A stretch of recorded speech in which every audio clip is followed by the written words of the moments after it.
Take it away. Okay. So avocados, uh, talking about avocados and citrus is, gosh, you could spend a lifetime talking about it.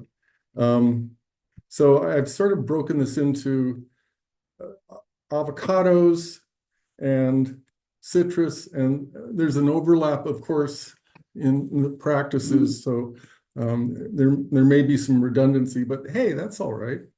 So in the 2020 Census of Agriculture, there's avocado organic acreage in San Luis Obispo of 138 acres, 533 in Santa Barbara, 830 in Ventura, 396 in Riverside, that's down in the Temecula area, and 4,000 in San Diego, and that's fading fast because of the cost of water and so on. An organic must do everything the same as a conventional one, plus keep records. So there's land preparation, planting, irrigation, fertilization, pest control, disease control, weed control, pollination, harvest, marketing, and then meet with a certifier. Oh, and you're juggling all these things. And so if you can do 80% of all those things right, you'll probably stay in business. Land prep is probably the most important thing. I don't know how many times I've been out to an orchard and I go, did you test the soil pH before you planted? Avocados want a pH of around 6.5. They certainly don't want 7.5 or 8. And boy, if you plant into 7.5 pH, you're going to have some real problems. So you want to really correct problems before you get into planting a tree that's going to be in the ground for a long time. People ask how long avocados can live, and there's trees down in Mexico, they're 800, 900 years old. So they'll either die of root rot or oak root fungus or something like that. So you can really address problems early on by selecting the right rootstock, mounding, mulching, and getting the irrigation right. Irrigation is the key to just about everything you do in a just agriculture. Anyway, so avocados, if you start off with the right rootstock, Toro Canyon, Duke 7, Stidham, Uzi, you're going to be ahead of the game when it comes to Phytophthora root rot. And that goes for citrus. There's so many other citrus rootstocks that are good for nematodes and salinity and dry soils and wet soils. Many more choices in citrus than you have in avocados. So whether conventional or organic, irrigation is the most important activity for tree health. And we talk about saving money by saving water. And the whole goal of farming is to make a healthy tree and a healthy, profitable activity. And it's not really saving water, it's maintaining good tree health. And irrigation in Mediterranean climate is, it's the number one thing you do. It controls nutrients, plant health, for that matter, insect pests as well. It determines insects, disease, nutrition, and pest pressure. And timing is important. There's some growers out there, they're still irrigating once a month, 48 hours, 2 days, and then they come back a month later and irrigate it for another 2 days. And so, you can get the right amount right, but if you don't get the timing, the trees are going to be having a problem. So this is the scourge of avocados worldwide, Phytophthora cinnamomum, root rot. And so we've got ways of controlling it. We start with clonal rootstocks, we mound, we mulch, we use gypsum. And if you're interplanting, you use a completely separate irrigation line for the young trees and the older trees. And so proper irrigation leads to better nutrition. That goes for macronutrients like nitrogen and potassium, but also the micronutrients.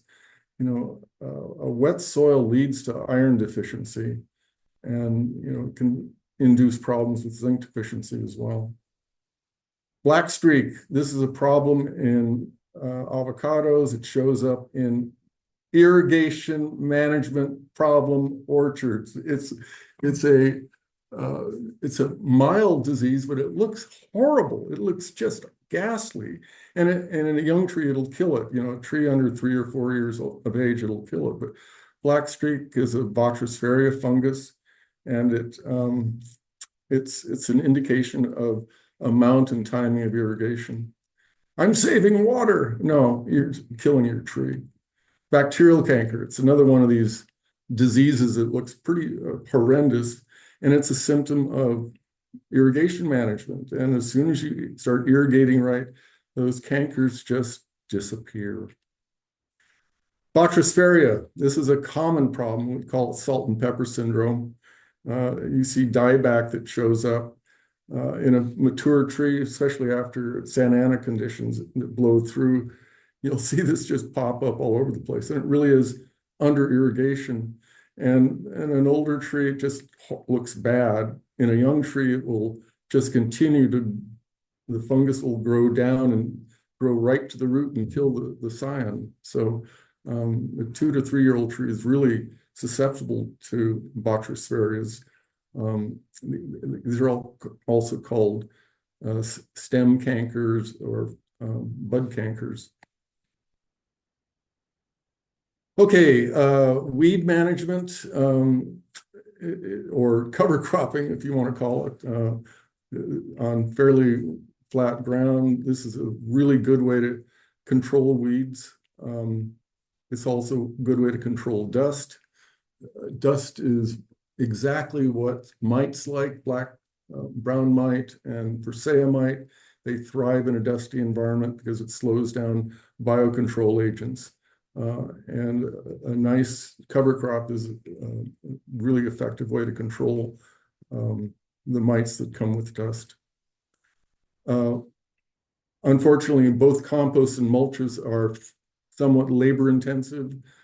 Planting them and weeding in an area where you've got compost and mulches. Cover crops require some extra water, but you know, there's been some debate of late whether a winter cover crop actually does require more water, since you get more infiltration and you get more storage of water with the winter cover crop. A lot of the cover crop studies that have been done on summer cover crops. In that case, you are going to use more water.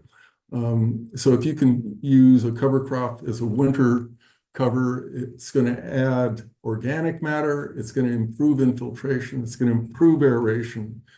It will recover nutrients, maintain nutrients. And generally speaking, a cover crop is easier and cheaper to maintain than spreading compost or mulches. The idea in case of mulches and cover crops is you're feeding the soil, and that in turn is going to feed the tree. So you're creating an environment that's more conducive to tree health, both through nutrition and water management and microbial health of the soil. So nitrogen, this is one of the biggest problems in organic production. It's expensive to apply nitrogen, but you got to do it. I can tell you most times I know when I'm walking in an organic orchard because the trees are kind of yellow. And that's a sign of poor nitrogen. You get poor vegetative growth and you get lower yields. But you've got to replace the nitrogens that is removed in the crop. A 10,000 pound crop of avocados removes 25 pounds of nitrogen per acre. In a lemon crop of 20,000 pounds, you're removing about 30 pounds of nitrogen. So you got to replace that. Plus you've got leaching that goes on. You know, when it does rain, you do get leaching occurring. You've got an avocado tree that's got an effective rooting depth of 8 to 12 inches. And, you know, if you get a good 2 inches of rainfall, you're going to get nitrogen leaching occurring. So there are losses in the agricultural system, and at some point you have to introduce nitrogen in some form. You know, it could be through planting a leguminous cover crop, which adds, you know, 20 to 30 pounds of nitrogen per acre. So there are various ways of applying nitrogen to meet the crop and plant needs. So Perseamite is a pest. When it first came into California back in 1992, 93, and into San Diego, and then 95 into Ventura, it completely defoliated trees. It was an amazing pest. There were so many mites out there, and slowly we've gotten fairly good biocontrol occurring. And you need to keep the plant growing. You need to keep the tree adding new leaves to kind of outgrow the Perseamite. So in a way, you're kind of balancing, the removal of nutrients by harvesting and removing the crop off the land. Plus, you're trying to maintain some growth for the future to control Perseamite. On the other hand, if you over-fertilize, thrips can be a problem because they really do like new flush. And one way you can control thrips is they pupate in the ground. And if you're mulching or you're maintaining the avocado mulch that's out there, you can get significant biocontrol of thrips that way. Also, if you're putting on nitrogen and you're applying mulch, you maintain that new growth that thrips will go to, and they tend to stay there rather than going to the fruit. So you're kind of balancing. You don't want to have too much new growth, so the Perseamite will stay in balance, and you need a certain amount of new growth so that the thrips will stay there rather than going to the fruit. So when you're trying to control Perseamite, you may need to introduce some pesticide at some point. And Perseamite's controlled by water. If you get a good spray of water on the underside of the leaf, you can really dissolve the webbing that controls where the Perseamite lives. And narrow range oil is pretty effective as well. And if you localize where the problems are, is it these 10 trees, it's this corner of the orchard, and just spray those. So you can often get by just controlling the hot spots without spraying the whole of the orchard. Anytime you put any pesticide down, you're going to be controlling biocontrol agents as well. So with avocado thrips, we have Entrust, which is spinosad, and Pyganic for control of thrips. And, thrips in general are in fairly good control now. Both Perseamite and avocado thrips, when they first came in, were just devastating to the trees. And slowly, we get, the biocontrol agents moving in and recognizing these as new food. And this is really common in, new invasions of pests. Avocados have had Latanius scale and brown mite, and greenhouse thrips move in, on about every 10 years. Just recently, we've had Caloptilia, avocado leaf roller, leaf miner, which is really disfiguring on older trees. It goes to new leaves. And on young trees, it can defoliate them to the point where, they'll get sunburned.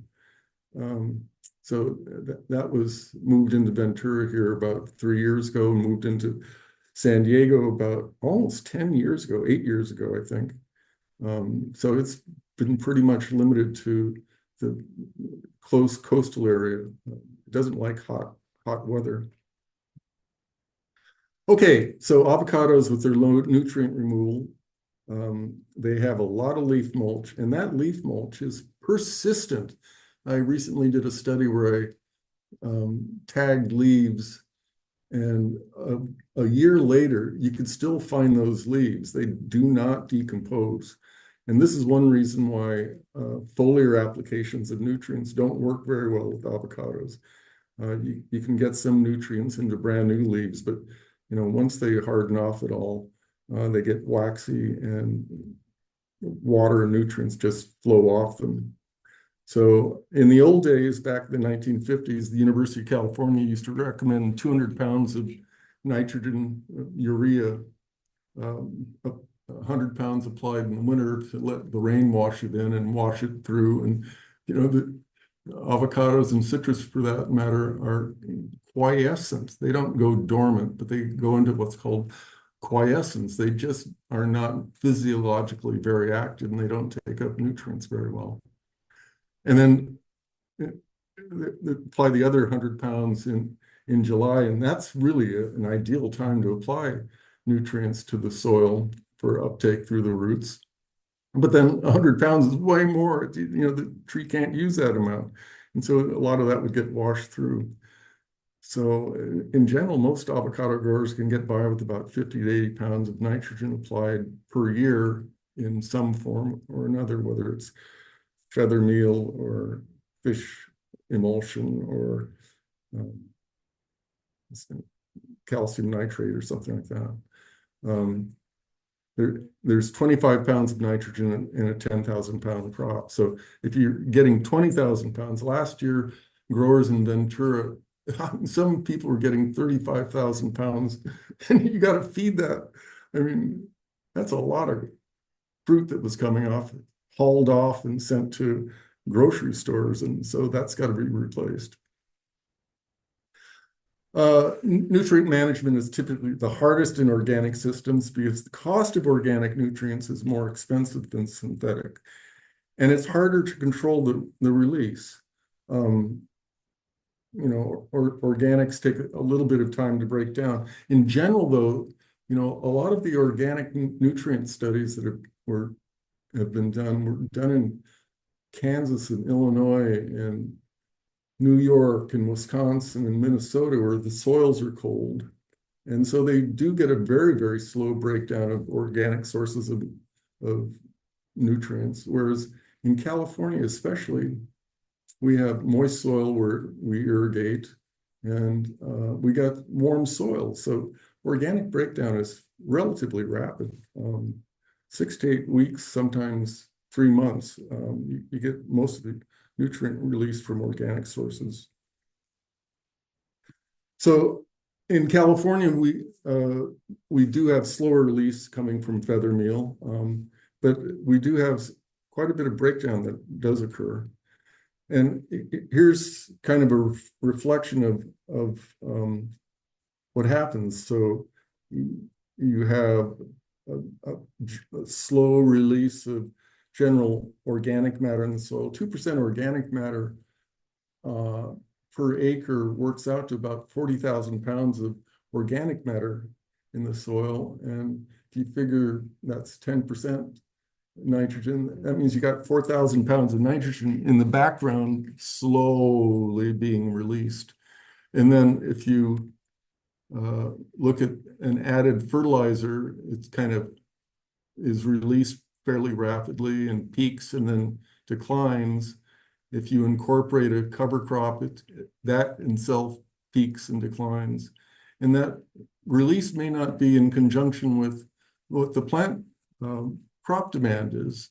So it's even though organic sources are relatively rapidly released, it may not be released within the time frame that the plant takes it out. Avocados and citrus in Southern California, and when I say Southern California, I'm talking about San Luis Obispo South. If you look at California, San Francisco, well, kind of just south of San Francisco is halfway. So Southern California includes, Fresno and so on.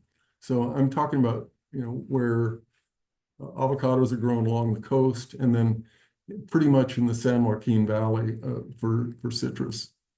And generally speaking, organic sources are released within 4 to 12 weeks or so. And this is a really interesting study that was done by Mark Gaskell uh, who was an advisor in San Luis and Santa Barbara. And he put it on feather meal with a green manure or feather meal without a green manure. Green manure, he had a cover crop, right? So he'd mow it before it went to seed, went to flower. And he added compost with green manure or compost with no green manure or just green manure, just a cover crop. And he looked at the release over a period of time. And so the maximum release was with the feather meal and green manure. So it peaked about three months later, and then it declined. And this, where he just had the green manure, there was just a steady release, kind of peaked just after he mowed it, and then it slowly declined. So the compost and the green manure just really didn't do much. Something to remember is that compost doesn't have doesn't have much or any nitrogen. A good compost has been composted and a lot of the nitrogen has been released. The carbon, the organic matter has been broken down, and you're left with the ash, the breakdown. So that's usually phosphorus, potassium, calcium, magnesium, zinc, iron, all the other nutrients. So there's not a lot of nitrogen in a compost, and you can kind of see that where compost and green manure, boom, it went up with the green manure and came down. So comparing compost with and without green manure, you don't get much kick out of just compost alone.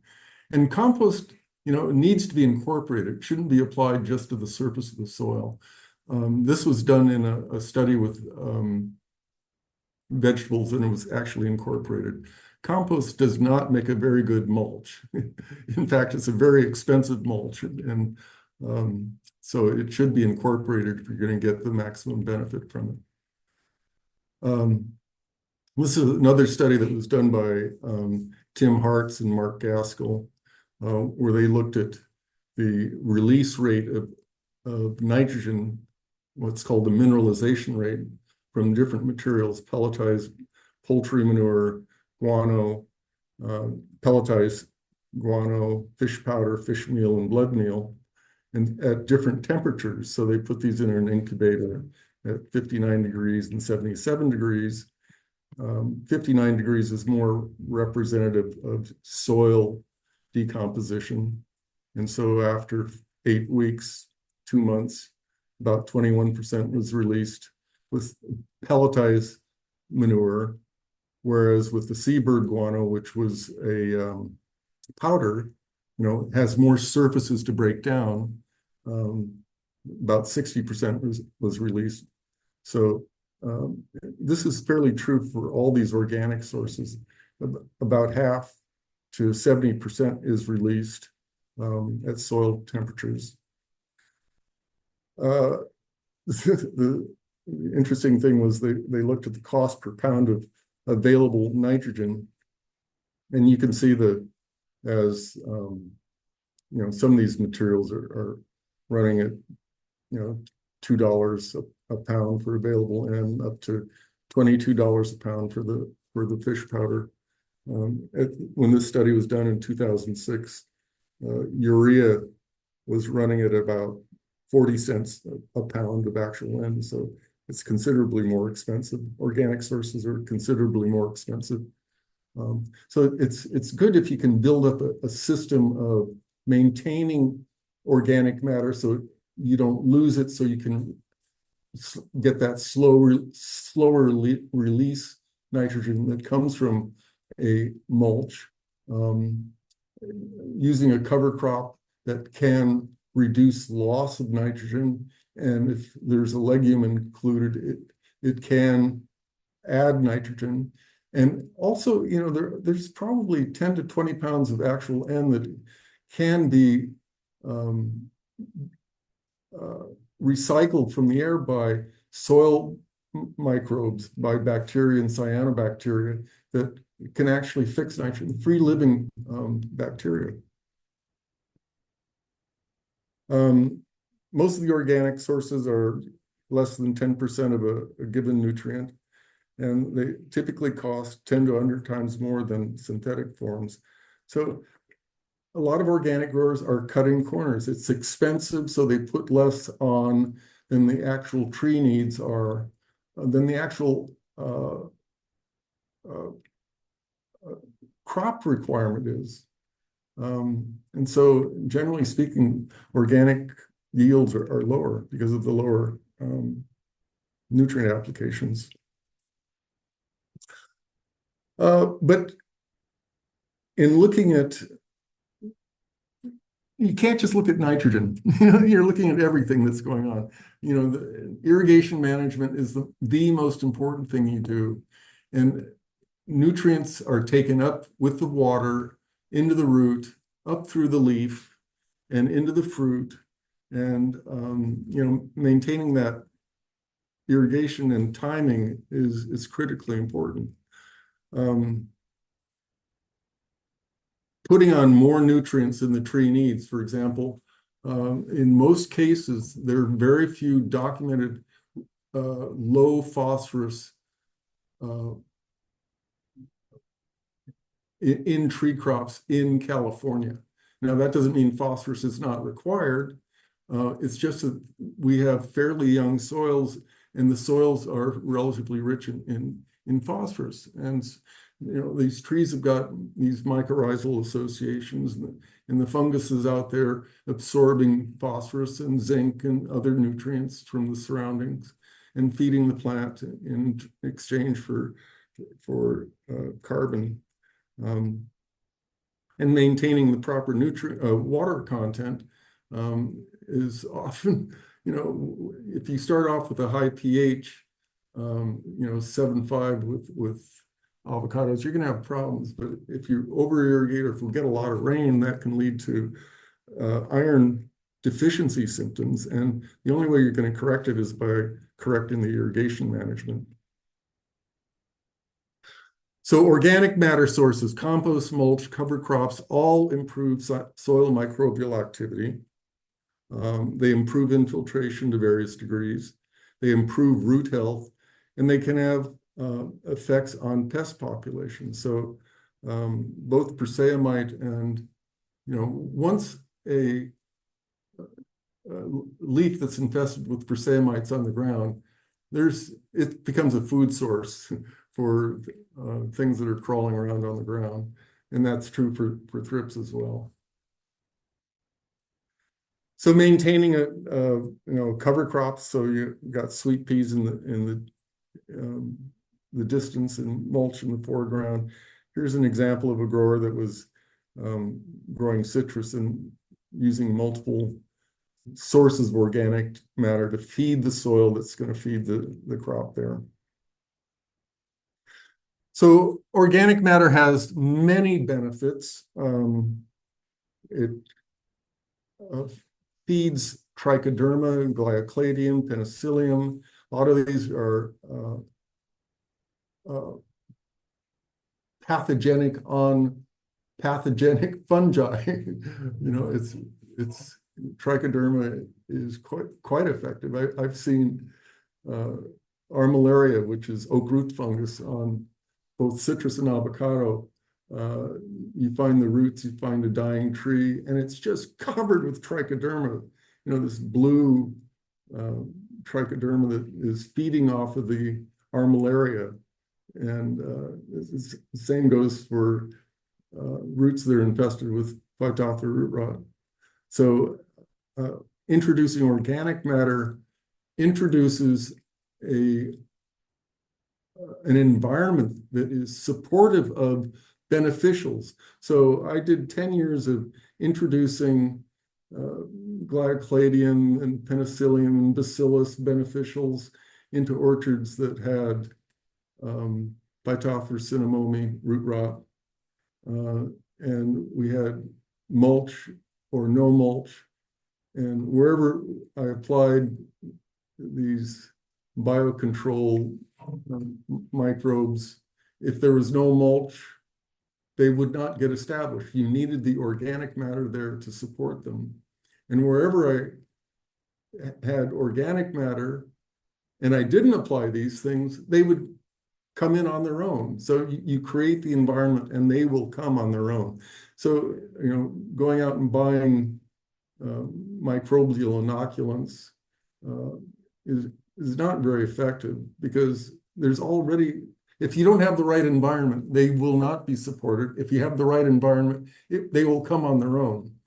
I did a lot of work in school on Glomus mossi, which is a mycorrhizal fungus. And it's in spores all over the world. You find them in the Antarctica. They're not going to get established there because there's no plants to get established on. But we breed these things, and if you create the right environment, they will come on their own, and the right ones.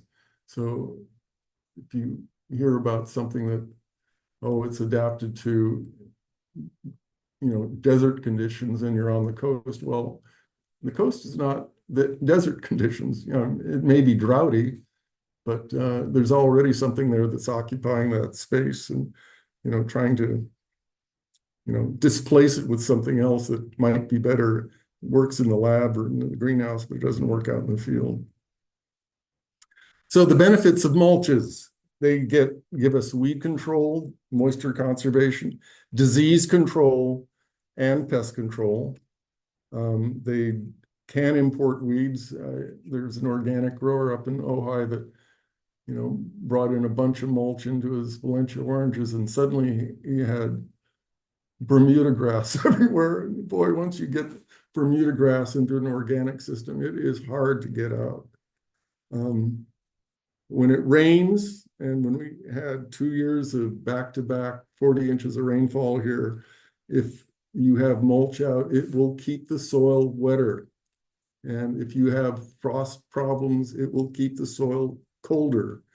And so both those situations can increase disease incidence. So just categorically saying that mulches are suppressive of disease, well, if they keep the soil too wet, it's going to support more disease. So in situations where you can forecast a lot of rain or fire, for that matter, you want to pull the mulch away from the base of the tree so that the soil can dry out, or the fire can't get at the base of the tree. And there's also potential a mulch that's put out hides gophers. But mulch is, gosh, it's like mother's milk.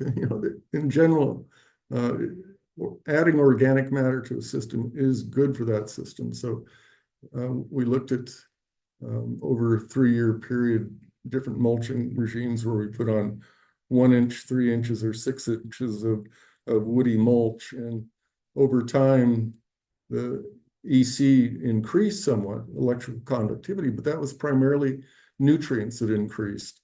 The pH went down. Okay, organic matter, when it breaks down, okay, the process is mineralization is you break it down into proteins into amino acids. The amino acids are broken into ammonium. The ammonium is NH4, and that then is broken down to nitrate. NH4, hydrogen is released, and you get a pH effect. You get a decrease in soil pH, which in the case of avocados, they love that. Increase in calcium, increase in magnesium, a decline in sodium, increase in total Kjeldal nitrogen. Okay, this organic matter is breaking down, it's releasing nitrogen, so the nitrogen increases, phosphorus increases, potassium increases, and nitrate increases. And the more mulch you put down, boom, the more nutrients you get. And that's where you get that higher electrical conductivity. You're getting more release of nutrients. So cover crops or compost are probably the most economic organic sources of nitrogen. Many trees might need supplemental nitrogen when you first put it out, but rarely is that the case.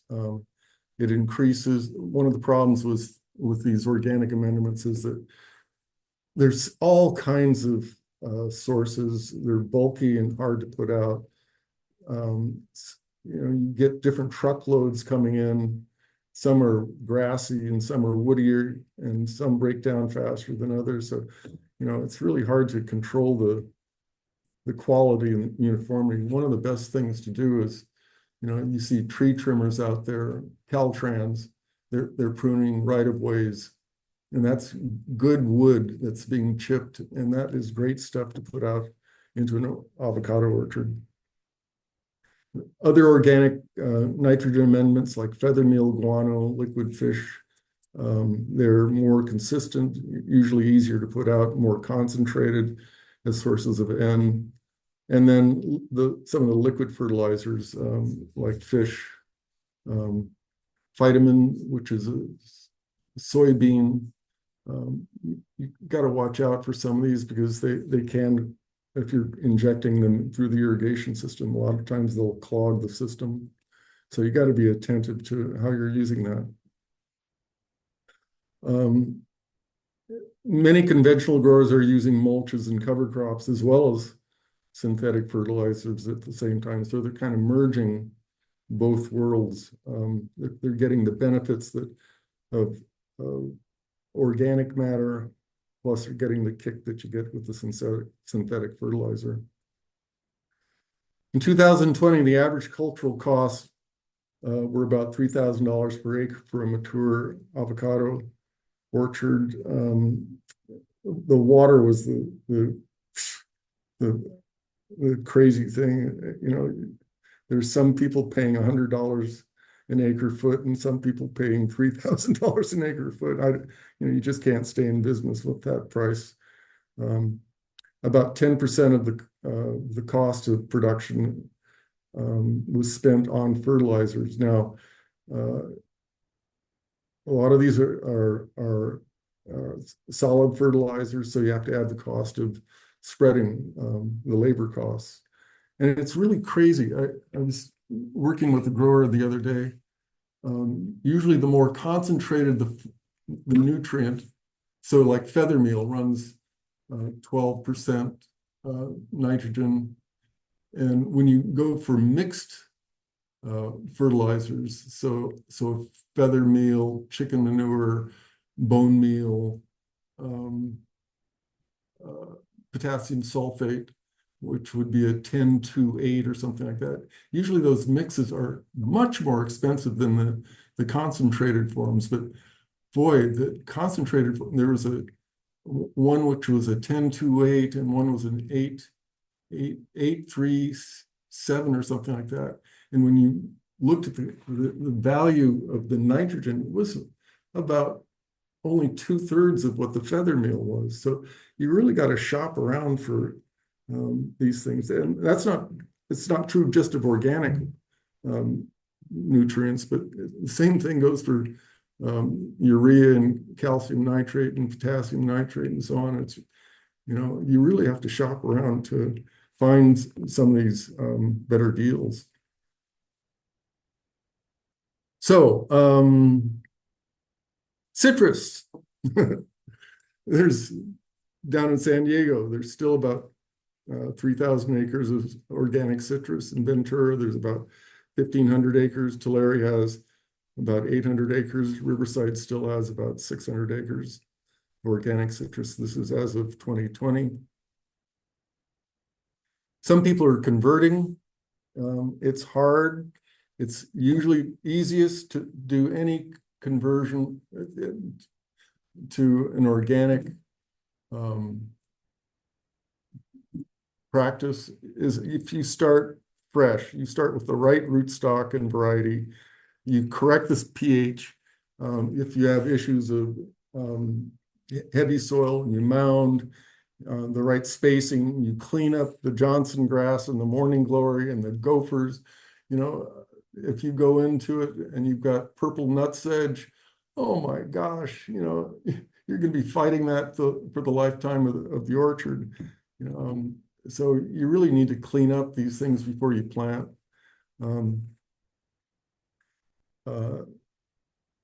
And also too, because if you're going into an organic production practice, In citrus, the trees tend to be smaller, so you can plant at a higher density. A higher density means that you'll get into production sooner, and you'll start shading the ground. And that's where you control a lot of the weeds in organic systems. You keep the ground covered with something. It's either the canopy of the tree or a cover crop or mulch or something. There are no really good, effective organic herbicides. Disking is very common still in the Central Valley. I know several organic growers here that are disking. That is a truly excellent way to introduce dry root rot, which is it's a fusarium, but it's a wound disease. It's also a very effective way of introducing armillaria. It's a very effective way of spreading citrus root rot. So it's a lot cheaper to mow weeds than it is to disc them. And the dust creates all kinds of problems. Mites love dust. And broad mite is a real problem along the coast. If you're disking, don't do it. It's not good for the trees in the long run. However, cover crops can lead to gophers and meadow mice and rabbits, and that leads to trunk and root damage. This is, if you start getting gophers into an orchard, somebody did a little calculation of breeding pair to have a litter every 28 days of 20, and those 20, after 28 days have 20 times 20 roots, and after a year you can have 20,000 gophers, and boy, you can have an explosion. And any time of the year, trapping, using gas cartridges, it's just, owl boxes help a little bit, but gophers can be a real problem in all orchards. And citrus is like candy to gophers. They'll kill an orchard in a weekend if they have the opportunity and the numbers are high enough. So gophers introduce predators, so coyotes and bobcats, rattlesnakes, and coyotes will be chewing on your irrigation lines, and that's a real problem. So cover crops, again, are probably one of the cheapest ways to maintain tree health. Winter cover cropping, there's a lot less water demand when you're growing these things on rainfall, if we have rainfall. Cover crops keep the dust down. They maintain nutrient cycling, which means you have fewer nutrients that are leached out of the system. You can get out there in wet weather, and that's important if you're doing picking in wet weather. You don't want to have wet fruit, but it's all right if you've got wet ground and you're walking through a wet cover crop. There's some real benefits to having things like alyssum out there that help control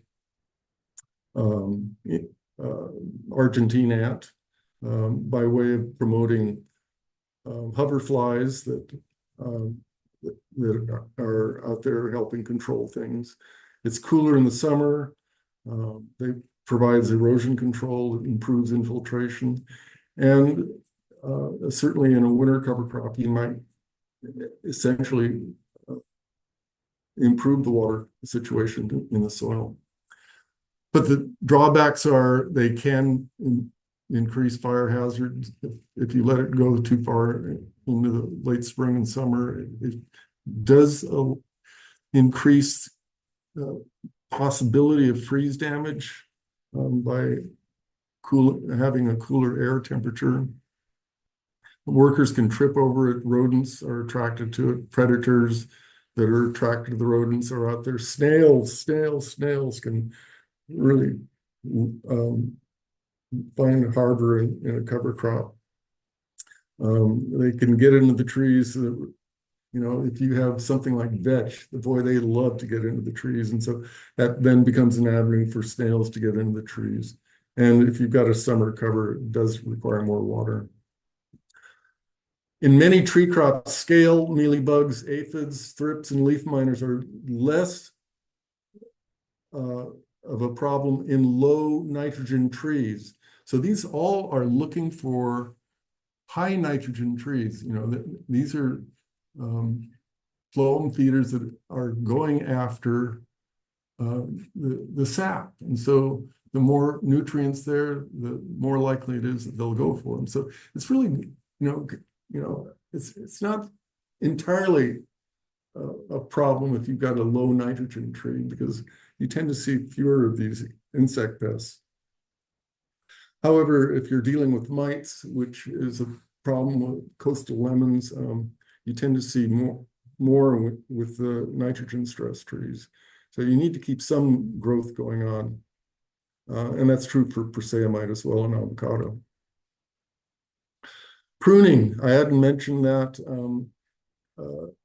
If you prune, you keep better air circulation. It's less likely to bring about some of the fungal pests that we see on fruit. Also, a lot of the pests like scale and mealybugs don't like light, so pruning is helpful, and it improves coverage if you're doing an oil spray. Argentine ant cultivate mealybugs, scales, and aphids. So getting a control of Argentine ant can really be beneficial for disease, pest control. Tanglefoot on the base of the tree. In the case of citrus, you really want to have something down. This is a latex paint, and then you put the tanglefoot down. Otherwise, the tanglefoot can burn the heck out of a trunk, burn right into the canopy and girdle the tree. These borax bait stations are very effective, although labor intensive.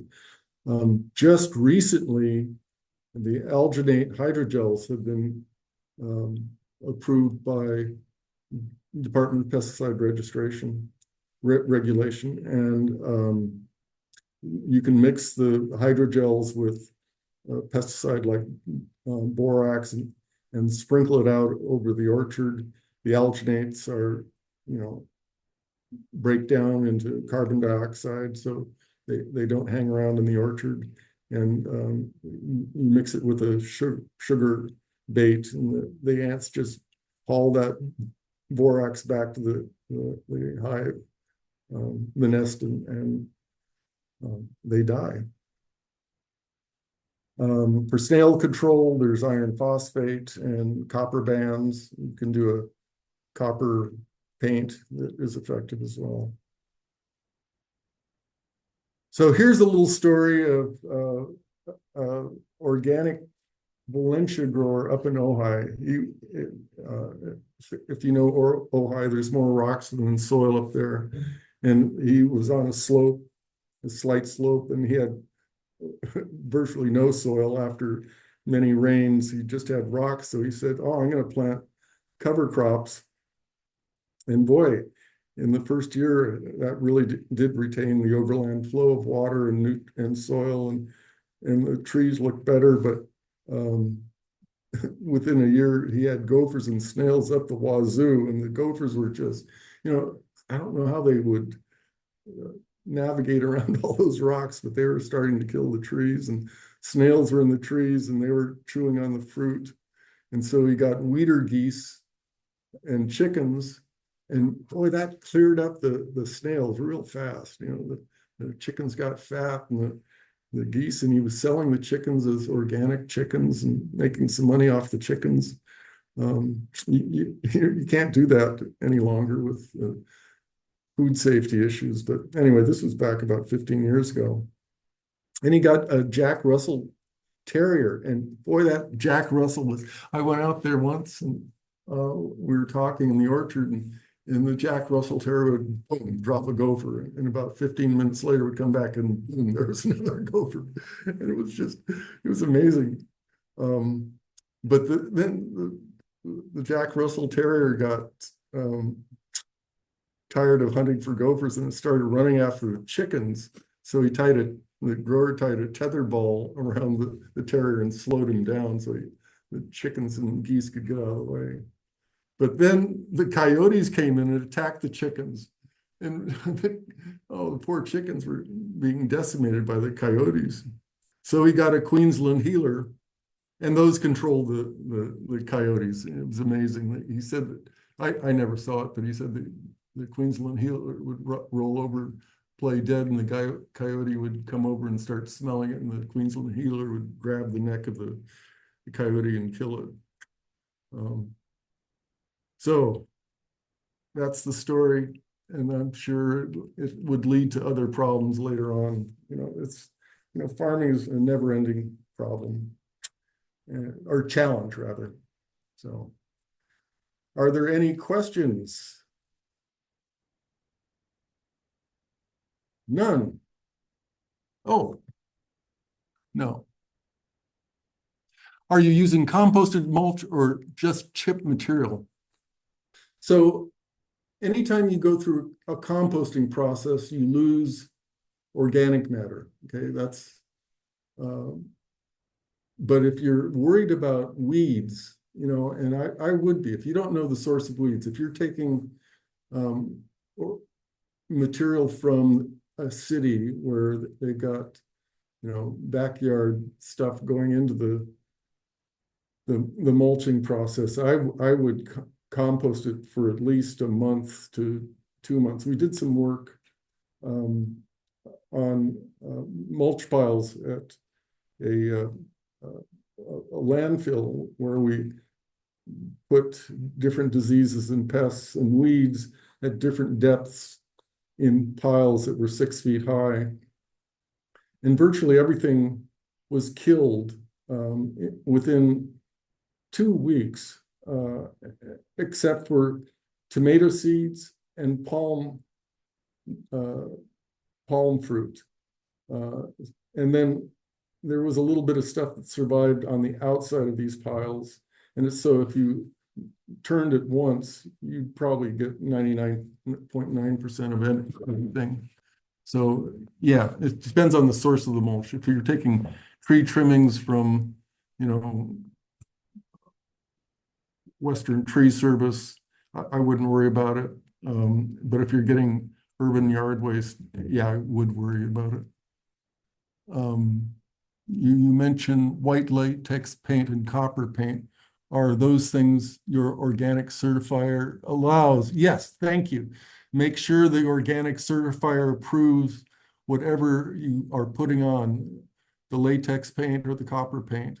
You can make a milk powder-based material as a stickum for copper. I'm talking about a white latex paint that goes down before you put tanglefoot on. You just don't want to put tanglefoot on directly to the trunk of a citrus tree. So you might put on some masking tape or something like that and put the tanglefoot onto that. Does worm compost provide the nitrogen standard compost lacks? Worm compost is great stuff. It's just very expensive. If you're doing a vegetable garden, I wouldn't hesitate to use it, but in an organic orchard situation, if you've got 5 or 10 acres, usually, you're talking about several tons that you're putting on and incorporating. Any compost should be incorporated. Okay, it's, if you leave it on the surface, any nitrogen probably is going to be volatilized or released. So you want to incorporate it. And, anytime you incorporate in an orchard, you're cutting roots and you're potentially spreading disease. So I would hesitate just from the cost standpoint of using worm compost. Okay. Would putting chickens on after harvest supply enough nitrogen? I don't know. Chickens, I forget what the rules are. You can't have, in the case of avocados, we might pick in May or June or July. So having chickens out there, I think it's 6 months from at which point you have to pull uh, fresh manure off before you harvest. So, they would certainly stir things up, and in an avocado orchard, you really do need to stir things up to break those leaves down as well. But, in the old days here when we had Egg City, the citrus growers would spread between 2 and 10 tons of chicken manure per acre per year. And so you really do need to put a lot down, and I can't imagine chickens providing that amount. I just took over a lemon orchard in Sonoma County with a very bad snail problem. I was thinking of doing some shallow disking to disrupt and dry out the snail eggs in spring, summer. It sounds like you would advise against that because it could spread disease. Other suggestions for the snails. Yeah, wheater geese, chickens. I used to say you never see avocados in a lemon orchard. And if you water too much, if you keep water going under the canopy and create a wet environment, snails will build up their populations. So if you prune up the skirts so that leaves aren't on the ground and snails can't get in, if you keep your cover crop cut down so it's not into the canopy, if the only avenue the snails have is up the trunk, put down some tanglefoot, put down some copper spray, and make sure there are CCOF certified copper paints rather, and put down a copper paint, and that will control the snails. Is leaf duff a suitable mulch? Leaf duff is it's natural, and you don't have to spread it. I thought it was good, but now I'm wondering if I need to clear some away and put down compost and or mulch. The duff has never been cleared and is built up over the decades. Leaf duff is mulch. It's naturally occurring mulch. Leaf duff is a sign that you have a healthy orchard. I can always tell a diseased orchard because there is no leaf duff. So if you have leaf duff right up against the trunk, that can cause it to be wetter and can lead to one of the crown rots, one of the cankers. So just pull it away 6 to 8 inches. If fire is an issue, I would, a grower once showed me that he'd go out with a leaf blower when he knew that fire season came up, and he'd just blow leaves about 3 or 4 feet away from the trunk of the tree. But yeah, leaf mulch is great stuff. It's other than irrigation, it's the first line of defense against root diseases. So leaf mulch is great stuff. What is your view of selective upright limb removal in a dense canopy orchard with sandy soil? Does the limb removal open a window for more light penetration? And does that make a difference in production? And if so, when? So if we're talking avocados or lemons, if you remove, in both cases, if you open up the centers, okay, and that's typically the upright branch, that is going to bring more light in, and it's going to bring more production into the whole canopy. The thing you want to watch out for is that you don't want to take out too much, because if you have had shaded wood and you suddenly open it up to too much light, you can get sunburn.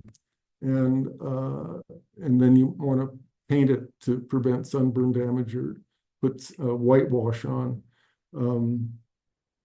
So the best time to do it is now, before hot season starts. And it's the upright branch. If you're pruning avocados, I like to say one up the tallest branch in the center, and one out, a branch that's going out and shading the neighboring tree. And you go on to the next tree, and it's one up, one out. Take two cuts, and keep moving. and that opens up the tree. When you open up the center to light, that means the tree is going to produce more fruit in the center, and it's going to fill in the center. And because there's light there, it's not going to be growing upright. Yeah, that's a good idea. What do you think about using sheep as a mower for the cover crop between the rows? Well, I used to think sheep were great until I saw a situation in lemons, and the sheep were eating the trees. They're not supposed to eat trees. They're still, they're supposed to be grazers, but they were pruning the trees up to about 4 feet. So,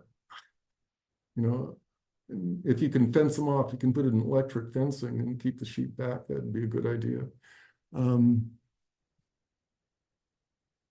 Yeah, and then there've been in avocado orchards, there's been an issue of problems with ruminants like sheep causing abortions. So yeah, it's probably not a good idea in avocados, and in lemons you got to keep them away from the trees. So, Guido, are there more questions? Am I missing something? 1 minute. Let me see. Do we answer the one about nitrogen required with wood mulch? Any advice on squirrels? Yeah, squirrels. Get a cat. Ground squirrels or tree squirrels? Ground squirrels, they make those black traps. Golly, it's a big square trap. You put some corn in there, and you'll catch 20 ground squirrels, and then you have to figure out what to do them, because by law you have to kill them. So, and you can't drown them, so you have to use a pellet gun to shoot them. But those traps are very effective. Tree squirrels in both citrus. Tree squirrels are, golly, they and rats can do a lot of damage to trees. They'll chew on the bark and girdle branches. So putting big traps, big rat traps, and tying them down so that when you trap the squirrel or rat, they stay trapped. And a BB gun. Both tree squirrels are, we're on the traps and got the cats, but the squirrels in trees.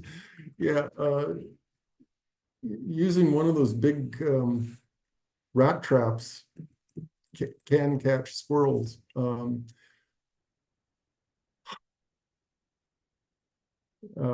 Owls can take out, great horned owls will take out squirrels, but I don't know how to track them. Maybe having the squirrels there will bring the great horned owls. I don't know. Persistence.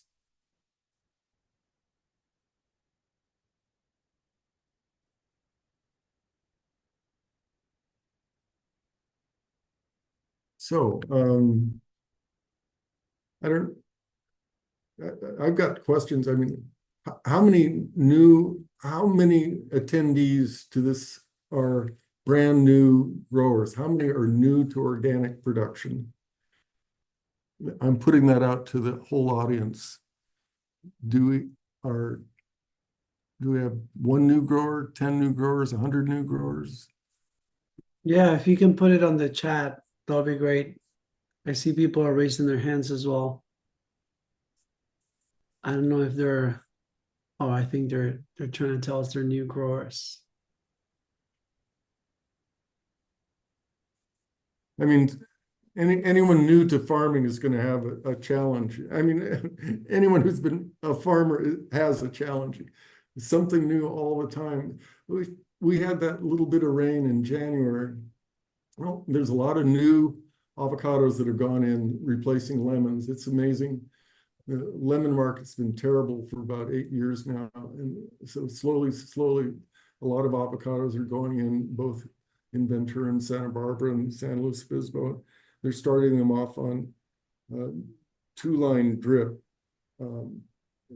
inline drip, not the button emitters, but the inline drip. They tend to not to clog as much as the button drippers. And the drippers create a ring of salts. So whenever you turn the water on, we have salty water, and the salt migrates to the margins of the wetted zone. And so we had that little bit of rain, about a ½ inch in January, and it pushed that ring of salt back into the root zone.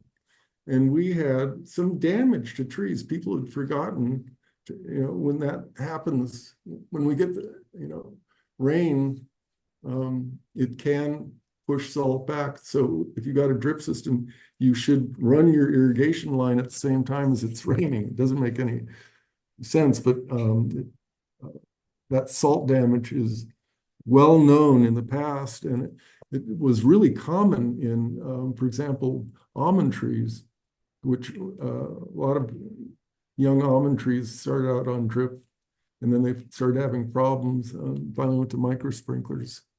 So avocado growers oftentimes will start off on drip and then migrate to micro sprinklers. But a lot of people have forgotten the problem that can happen with a little bit of rainfall and the salt damage that can happen.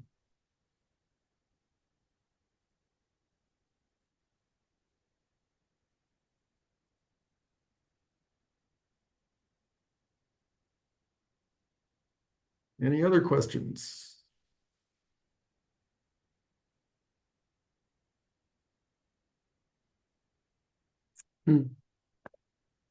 This one says, what is your favorite avocado?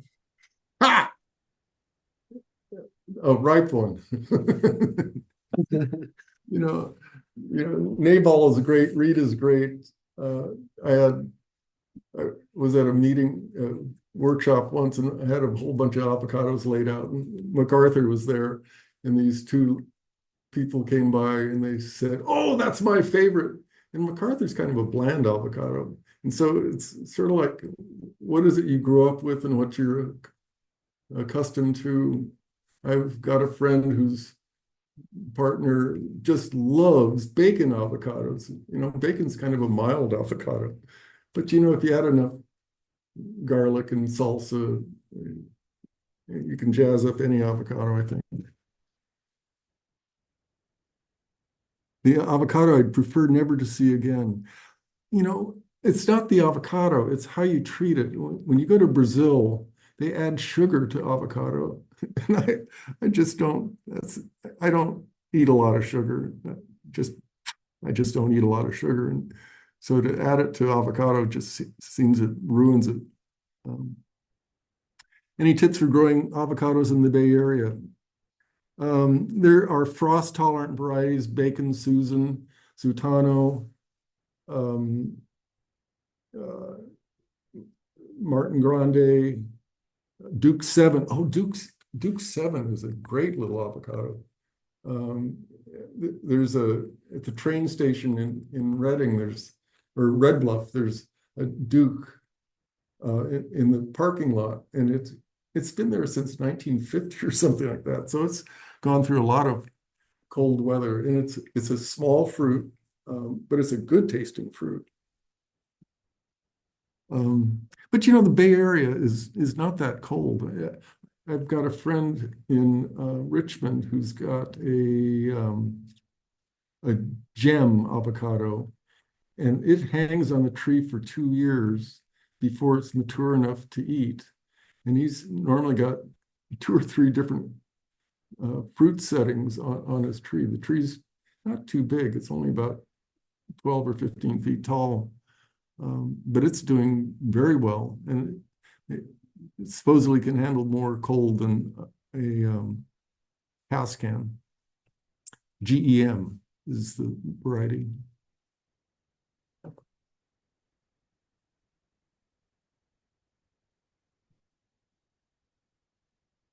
I am in high school and learning about this in class, and it was so good to hear real life examples of what I read. I'm so excited to look for an internship or volunteer work on a farm in San Francisco Bay Area this summer. There you go. Somebody ready to work and learn about avocados and farming. The person didn't leave a forwarding address. Oh, Peter Parker Hansel. There you go.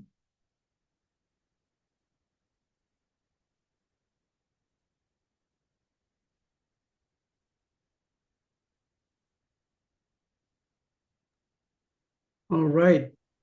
If there are any new questions, we can wrap this up. It's almost 6 p.m. and want to be respectful of everyone's time. Ben, thank you again so much for taking the time to present this conference. The workshop was amazing. They're inviting you to the North Bay area. Ellie Andrews, who actually facilitated a workshop earlier, I can copy her email. Can give you her email.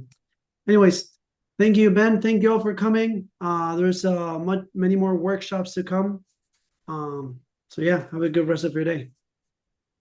Bye-bye.